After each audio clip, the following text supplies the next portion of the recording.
Evangelio que nos propone la Iglesia para este primer domingo de Cuaresma nos presenta un pasaje del inicio del Evangelio de Marcos en el capítulo 1, versículos 12 al 15. Leamos juntos la palabra del Señor. Enseguida el Espíritu lo impulsó hacia el desierto y estuvo en el desierto durante 40 días mientras era tentado por Satanás.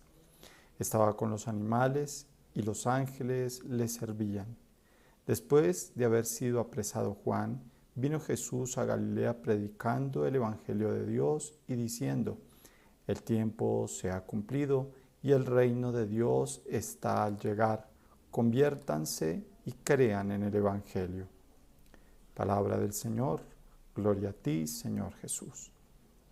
Este texto está compuesto por dos breves pasajes. En el primero, la narración de las tentaciones de Jesús después de ser bautizado por Juan, ubicado en los versículos 12 y 13.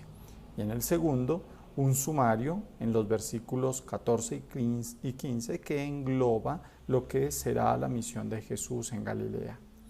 El relato de las tentaciones de Jesús en el Evangelio de Marcos es muy breve, no suministra los detalles que incluyen Mateo y Lucas, pero a pesar de su brevedad, vale la pena revisar algunos detalles de gran valor en el relato, especialmente partiendo de sus vínculos con algún texto del Antiguo Testamento y algunos pasajes de la apocalíptica apócrifa judía. Jesús acababa de ser bautizado por Juan y recibió el Espíritu Santo dentro de él y paradójicamente este mismo Espíritu lo empuja, lo lleva hacia el desierto. La brevedad con la que pasamos del bautismo a las tentaciones es resaltada por el adverbio euthys, que traducimos acá como enseguida. Este evangelista suele con frecuencia utilizar este adverbio, ya que para él la llegada del reino de Dios implica inmediatez en su llegada, pero también inmediatez en la respuesta pronta que deben dar los creyentes. El Espíritu arrojó a Jesús al desierto, un espacio que puede tener una doble connotación, por un lado de dificultad y por otra de cuidado, según la cosmología bíblica. Valga el caso de Israel cuando pasa por el desierto por dificultades, pero también en este espacio recibió la compañía y ayuda continua del Señor.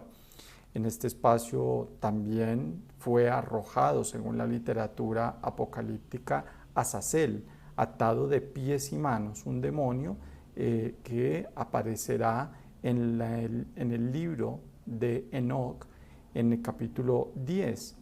Por cuanto este demonio ha tenido participación en el origen del pecado humano, por ello es enviado allí. Entonces, el desierto, por un lado, es visto de manera negativa, especialmente porque allí habitan los demonios, según la literatura apocalíptica, pero también como un lugar de quizá un cuidado privilegiado de parte de Dios, como lo pudimos ver en el caso del pueblo de Israel. En este particular, Jesús es llevado al desierto para ser tentado durante 40 días. A diferencia de Mateo y Lucas, que detallan 3 tentaciones muy específicas, Marcos, a través del verbo imperfecto en y del participio presente pasivo peirazómenos, que aquí traducimos como estaba y siendo tentado, respectivamente los dos términos, nos muestra que, por un lado, la permanencia de Jesús en el desierto es constante.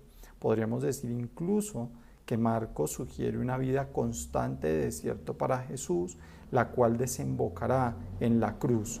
Además que durante esta vida de desierto el Señor recibió constantes tentaciones de Satanás. Pero, por otro lado, ¿cuál será la intención de Marcos al poner a Jesús en el desierto en constantes tentaciones? A esto se responderá cuando dice que las fieras también estaban permanentemente allí con Jesús y que asimismo el servicio de los ángeles era constante para con él.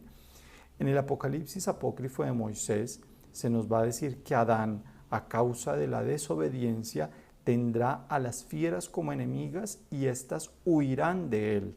Marcos vuelve a utilizar el verbo estaban para mostrarnos que mientras que Jesús permaneció en el desierto, las fieras o los animales no huían de él, por el contrario, estaban continuamente con él y le acompañaban. Es importante recordar que Isaías, al inicio del capítulo 11, nos dirá que en la época mesiánica, cuando venga aquel que posee el Espíritu del Señor, la reconciliación de las bestias del campo y de la humanidad se dará. Por eso el lobo vivirá con el cordero y el niño podrá meter su mano en la cueva de la víbora. Finalmente, el texto nos muestra a Jesús siendo servido por los ángeles. En el primer libro apócrifo, o más bien en el libro apócrifo denominado de la vida de Adán, se nos dirá que tras ser expulsados del paraíso, Adán y Eva fueron alimentados por los ángeles. Marcos realiza seguramente una reinterpretación de estas tradiciones bíblicas y apócrifas apocalípticas para mostrar a Jesús como el nuevo Adán que trae consigo la reconciliación con la creación, porque viene a instaurar la justicia en el mundo por medio del reinado de Dios. Satanás es el encargado de tentar y de acusar. La maldad claramente siempre estará en el mundo, pero Jesús, por su obediencia al Padre, sugerida en las palabras provenientes del cielo en el bautismo del Señor, logra la reconciliación universal por haber traído la reconciliación con el Padre. Por tanto, este pasaje nos muestra la vida de Jesús, del nuevo Adán, en una constante tensión, pero también en una constante victoria, porque si bien Satanás lo tienta durante mucho tiempo, y podríamos decir que de manera frecuente, él, Jesús, siempre le vencerá en virtud de su obediencia al Padre, en especial en el momento en el que acepta la cruz como consecuencia de esa misma obediencia a Dios, ya que Él es el Mesías que viene lleno del Espíritu del Señor y trae el perdón del pecado iniciado por el primer Adán, por el que se había separado de Dios y el cual dañó la relación con las demás criaturas. Lo que muestra el sumario al decir que la misión de Jesús era anunciar el Evangelio de Dios y que su vida fue constantemente mostrar que el reino o gobierno de Dios ha llegado de manera absoluta, se vincula con lo ocurrido en el bautismo y en las tentaciones de Jesús y con lo que será su misión en Galilea, porque él al anunciar el Evangelio muestra el gobierno de Dios y no ya el gobierno del mal. La reconciliación con el Padre se dará y especialmente se dará también la reconciliación con las criaturas. La invitación de Jesús al final del sumario es a responder a este reinado de Dios de reconciliación a través de la conversión y la fe en el Evangelio. En otras palabras, a vivir el reino de Dios en la transformación de la vida y la confianza total en Jesús.